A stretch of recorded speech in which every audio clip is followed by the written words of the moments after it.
5 simple recipes to heal back pain that won't go away. The first thing we want to do is we want to start getting some motion in the back. Sure. Almost always you want to get the joints moving, get Yep. that fluid moving and blood circulation, flowing. that equals healing. Life is better. When you wake up in the morning, the first thing you're going to do, and this works for just about any back pain. Wouldn't you say, Brad? Right, unless it's really flared up bad movement. But that all we're going to explain. Lie onto your back. You're just going to rotate back and forth like this. Now, for some of you, the untrained eye, you might think that I'm moving my hips. Well, I am, but I'm also twisting my back a little bit and opening the joints and closing the joints. And you can actually bend way over and even give yourself a little bit of a stretch. You roll over onto your side and then use your arm to push you up. Right.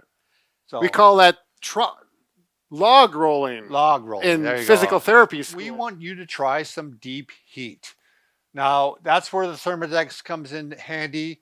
This is an expensive treatment. We're not going to lie to you. Normal heat only penetrates skin deep. Right, just a few millimeters. It's not going to get into the joints of that rib or around the rib. Yeah. It feels good on the skin, but it's not going to get...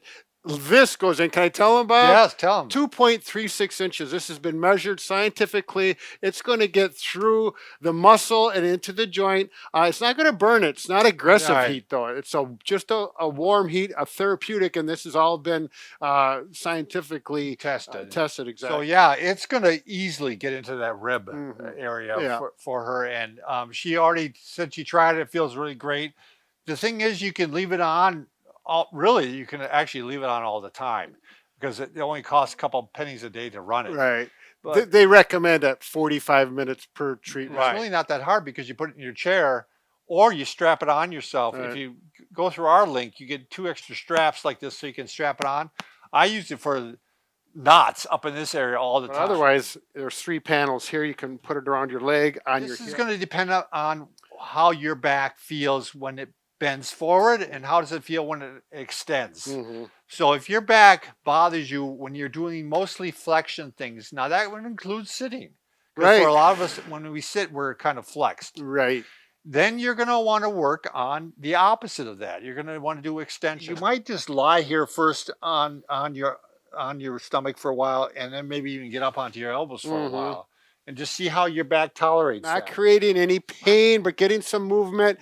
If it hurts the first time, but after that, the second and third time, it's loosening up. That's a good sign. Continue to work with it. Well, make sure you don't do this. You're actually picking up the pelvis. Yeah, right there. The pelvis needs to stay down. In public. It's not a treatment. But I don't know if you could see that, Brad, if you could point that out. Like, if I stand now, the movement's got to come from somewhere. Right, the hips won't move. Yeah, so now I'm arching my back further. Yeah. Those hips might be tight, so we need to have those stretched out. We need to have those hip flexors. Which the prone press up that you just demonstrated. That does it. That does it. Not as aggressive as some, but that also has a component. And we also want to do. Yeah, so if you want to put a pillow under this knee, it can be more comfortable. A lot more comfortable. Bob is being very brave today and tough. So that's one way to do it. You can also lie on the bed and put one leg off the edge like this and pull the other one up like that. So this is that stretches it too. You can also use a lacrosse ball and actually, Brad, if you want to take one, but I'm just going to show it here, even though you'd have to do it on a hard floor.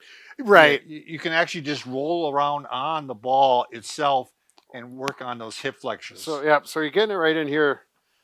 It's kind of a weird feeling, but you have to approach it and get used to that. Yeah, and you want to find the tender spots. I mean, if it hurts, that means that it needs some work. There's 5 adjustments, but you can get in. Now, I wouldn't do it standing up because you don't relax. You want the muscle relaxed. You want to be lying down and you get in there. Just be careful for your in your inguinal crease where you've got the lymph nodes. You don't want to beat those up. So work it around so it's on the muscle, and you can get in deep. Ooh, yeah.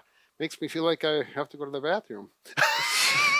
If it hurts when you bend forward like this, you also want to make sure you have plenty of motion in your hips and your hamstring in order so that you can bend over without bending your back. This is a big thing coming up. I've noticed more videos, more comments, people on that posterior chain. And Bob has really been doing some good homework on this. So what you're going to do is you're actually going to want to do the same thing. You're going to want to mobilize the glutes and the hamstrings. Sure. So the glutes, you can use a lacrosse ball, and you're just gonna lie on top of it, and you're gonna find the tender spots. There goes Ooh. my mic again. And you're gonna roll around onto it and hit the tender spots and loosen up that glute. Now for the hamstring, You can use a tennis ball if you want. you can use a tennis ball, but these lacrosse balls really work well. Yeah, they're a little more They're, aggressive. they're more aggressive, yeah. For the hamstring, you can actually find if you can have a high table like this, you hit the hamstring, you find the spot, and then you can even do flossing like this. I like this. This 'cause works well. you can feel that hamstring move Yeah. across it, and it's a good way to actually do a massage without, by yourself. Right. And here, a little trick: I took that ball off and I used a flat plastic head because the plastic, if you're doing it over your clothing, it really is smooth and it's easy to. Yeah, and you could even tack it down a little bit, Brad, and even try to do that. Yep. You know, and do a little flossing that way too.